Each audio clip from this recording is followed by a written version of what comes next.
Hi, I'm Roisin Maguire. I've written Night Swimmers, a story of connection and restoration in a time of crisis.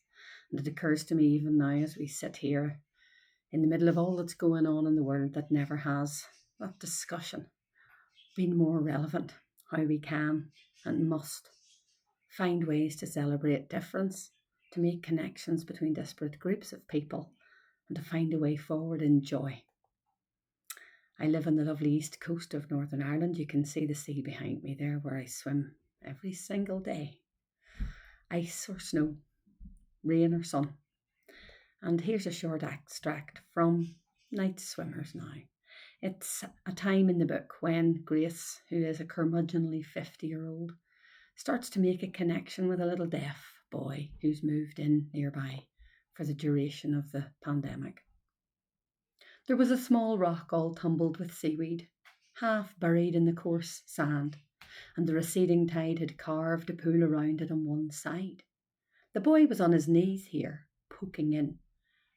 Shucking her poncho out of the way, Grace joined him, feeling the cold wet of the sand on her legs and a good stretch in the tops of her feet as she sat down on them.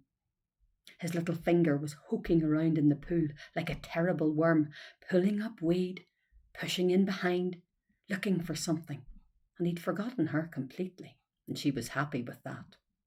She took off her great big hat to let the sun on to the water and sat quite still beside him and waited. Her leg was up against his. They were so close, and she could feel him as a tight string of energy beside her, a wire of intent. Suddenly he made a noise in his throat, which might have been a laugh or a shout, and snatched his little hand up out of the water and sat back against her in alarm, and a tiny spotted flatfish darted out from the seaweed fringe of the rock and began to wriggle a place to hide itself in the soft sand of the pool under his goggling eyes. She sat very still. The boy was leaning all his meagre weight back against her. His wet hand clasped her arm, the coarse fabric of the poncho all scrumpled up, staring at the little thing in the water, which was almost gone from sight already. She held still. As the flatfish, with a last squirm of its whole body, whisked a final covering of sand over itself and disappeared, the boy let a whoosh of air out of his mouth in a slow, delighted stream, and he looked up at her with huge eyes.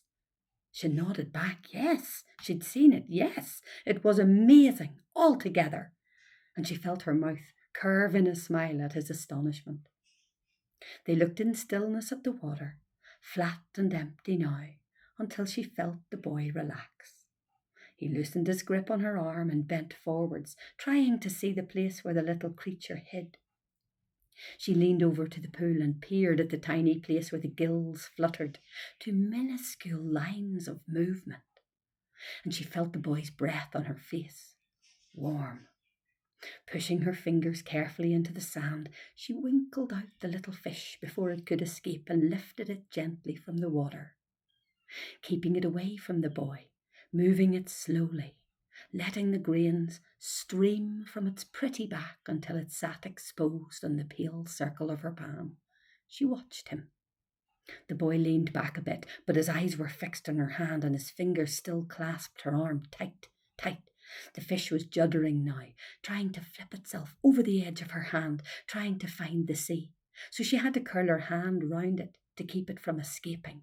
And she made a big show of its speed and her difficulty containing it and the little tickly wiggles it made on her skin, until she felt him make that strange, guttural, funny sound again, and was sure this time that he was laughing.